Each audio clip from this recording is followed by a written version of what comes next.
Like, it's the codification of Austrian economics into a program running in a BitTorrent distributed fashion. So it can't be shut down in the same way that, like the copyright giants couldn't shut down file sharing. This is a money that can't be shut down on the internet, that is native to the internet, that has no jurisdictions, that has no borders, that even if a judge says, or some jackass president writes on some piece of paper and signs it, says, you don't own this Bitcoin. It's like, fuck you. Yeah, dude. Like, where unsign my keys, like go to town. Good luck. Like, there's actually a dude who, ran like something for the darknet market or whatever. And he had $60 million in Bitcoin in Germany, and they stole all his wallets and everything, but they couldn't get his Bitcoin. He went to prison, served his time, and exited with $60 million. They confiscated all of his stuff, but they didn't get his Bitcoin. And they were just like, give us your password. He's like, nah. And that was that. And so we were down the rabbit hole. I mean, we were just like, it fascinated us from the very beginning. And so we invested like at the peak of one of the earliest bubbles.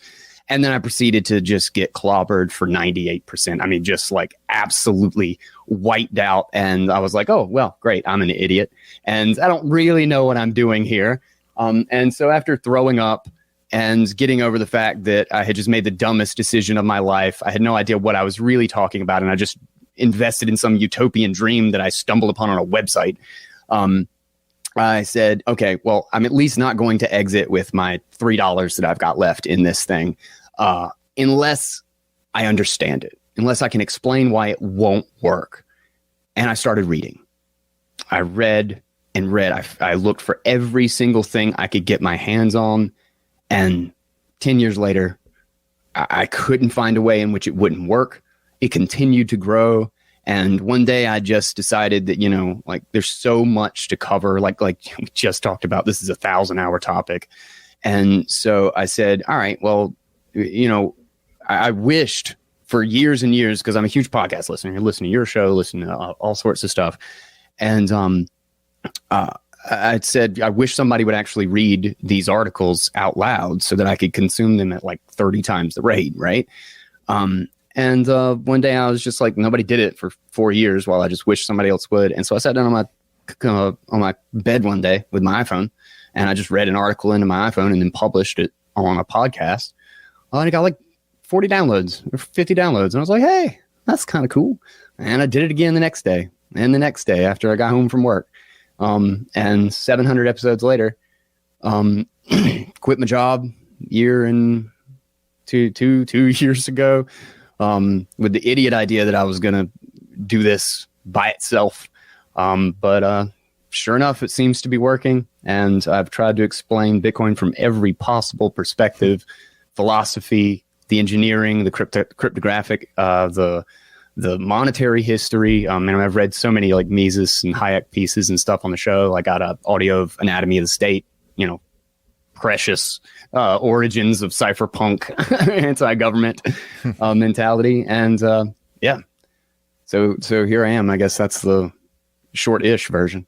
Well, that's awesome, and there's a lot I can relate to in that story. I mean, without the deep dive into Bitcoin, but I certainly can relate to even just like hearing about that. When you're starting a podcast and when you have 40, 50 downloads or something like that, but when you're starting something, it's like, who are those 40 people? You're like, there's 40 people listening to me doing this. That's pretty neat. And there's something that's like one of the pieces of advice that I give young podcasters when they start, is that it's like, whatever little audience you have there, like, really respect that. Respect the fact that there's people who want to listen to you. Like, that really means something. And and as you've demonstrated, you can turn that into something. And lots of people have done that. I also can really relate to the kind of, for the curious mind, just being immensely frustrated by the inconsistencies in the prevailing economic and philosophical worldviews. I was talking to this one kid once who he was like a Wall Street guy who got really interested in Austrian economics, and he told me this story about being he was taking his I guess he was like taking one of the license tests, like Series 7 or Series 6 or something like that. And he was he said the professor who was instructing the license, you know, they're going over all this test material, and he was basically explaining, I guess, this Keynesian idea that you can either have high unemployment or high inflation. Or you can either have unemployment or inflation, but you can't have both. And this was like in 2009 or 2010. And so he was like, but we have both right now. Like we have both high. And he said the professor goes to him, he goes, look, there's real world and there's textbook. And then he started arguing with him. And the guy was basically like, look, you want to pass this test or not? And it hurts me so much. Yes, it hurts me so much. Exactly. That response is something that's the true like libertarian response. Is you go like, it's just this like, but that's fucking bullshit, man. Then change the textbook. Right. Because if the textbook doesn't match why is real your life, textbook worth anything? Then this is stupid. Like this is then basically you're a communist just on different levels. Like you're just going like, well, if man were a different creature than man is, then all of our plans here would work. And it's like, maybe. I mean, if gravity was different, this ridiculous looking plane would fly. Yeah, like possibly. Yeah, if we all thought like bees or something, maybe communism would work, but we don't. And so it doesn't. And here's real. So that's very interesting. And that's okay. So I think that's a good place to start. So while I've never really dove too deep into Bitcoin and other, which by the way, for the record, I did do an episode on Bitcoin once. Wait, man, how did I miss that? It was one of the Pork Fest episodes. I had Naomi Brockwell, and she talked a bunch about it. Yeah. So yes, it was quite a while ago. But one of the things I've always been really interested in is banking, the Federal Reserve, Austrian economics, business cycle theory, all of this stuff. So that is probably the thing that I find most exciting about Bitcoin. And this is, I guess, what most of the people who criticize me for not discussing it more are arguing, that this really is, unlike all of this kind of like spreading ideas and all of this stuff, that this is really something that has the potential, I think I might be understating what they would say, but has the potential to truly undermine government currency. So do you think that's true? Is it that it has the potential to do that it inevitably will? Where do you fall on that? No, it will.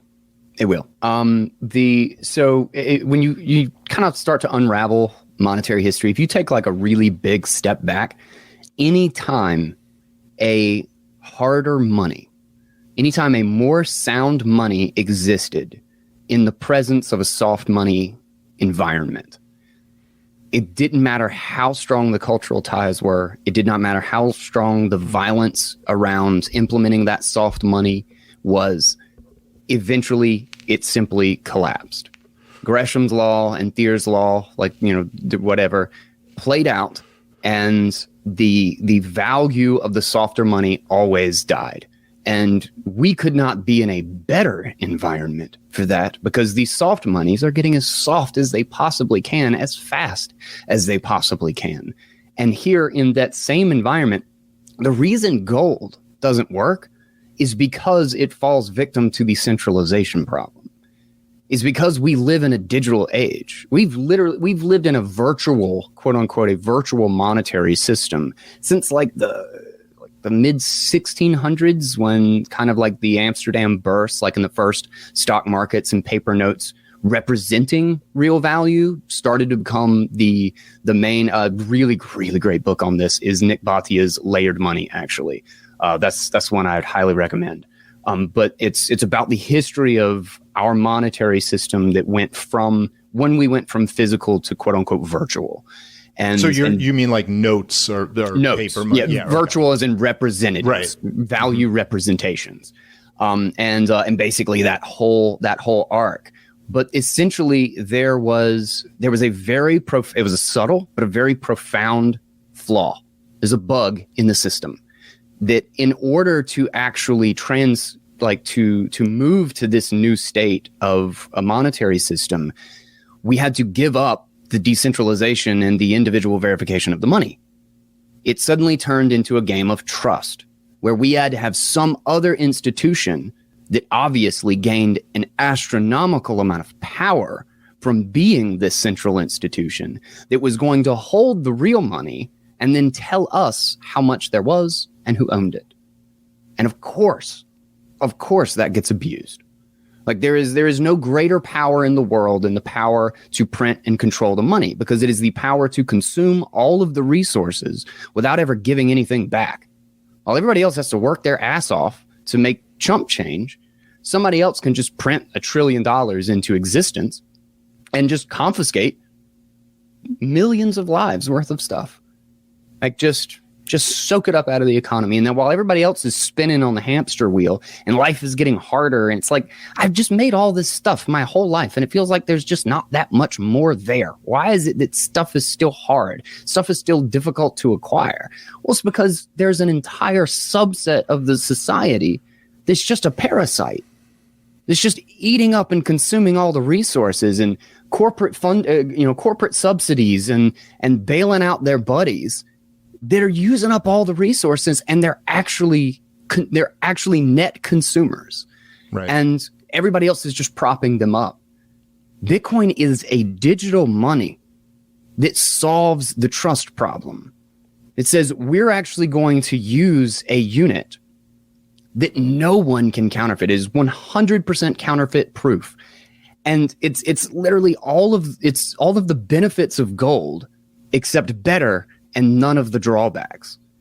It's a far more scarce and more perfect schedule for the monetary element than gold is. It has none of the centralization problems. Like the cost to verify a gold coin is like a huge spectrometer that costs tens of thousands of dollars. It's massive, and you have to drill into every single coin, and you're just trusting somebody else to do it, right? That's where the stamp came from. You have to trust the stamp because ain't nobody gonna do that shit. I verify, like while we are sitting here right now, my computer is verifying the entirety of the Bitcoin system. It would be as if you could run software right now that was auditing the entire Federal Reserve, and that the Federal Reserve could not change it. Oof, that if because you were running the software, the Federal Reserve couldn't add any new dollars. That's essentially what Bitcoin does in a BitTorrent sort of way, in a distributed way. Every single participant on the network that runs the software is checking the entire thing, top to bottom, from the beginning, from the Genesis block back in 2009 to today, and knowing beyond a shadow of a doubt that there is no accounting error anywhere, down to the 100 millionth of a unit. And anybody who does cheat, anybody who does attempt to steal the coins, because it's a digital ledger, I can edit it on my computer if I wanted, but I'm evicted from the network because everybody else is checking my work. So I can verify essentially for free. I mean, it costs me a computer, but it's doing other shit for me. I was going to buy a computer anyway, right? Yeah. And I am participating in a system where I am the referee in the exact game that I am playing, and so is everybody else. And because everybody else is watching and verifying everybody else, nobody can cheat and get away with it. Right. And it's in doing so, it creates a monetary unit that's essentially incorruptible. All right, guys. Let's